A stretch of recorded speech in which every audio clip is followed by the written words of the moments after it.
اسمي ربيع علي عبد اللطيف من بني سويف. كنت في المسيره العربيه، طلعت علينا جريت ورانا وخبطتنا العربيه اللي هي احنا ما شفنا العربيه خبطتنا. ما اخدتش بالي بعد سورقت انا ما ادريش بنفسي.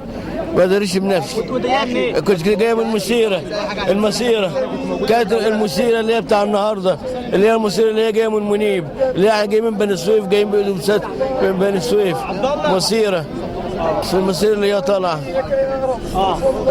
بس فتح رجلي، اتفتحت رجلي مفتوحه، عضل فعلي. تعال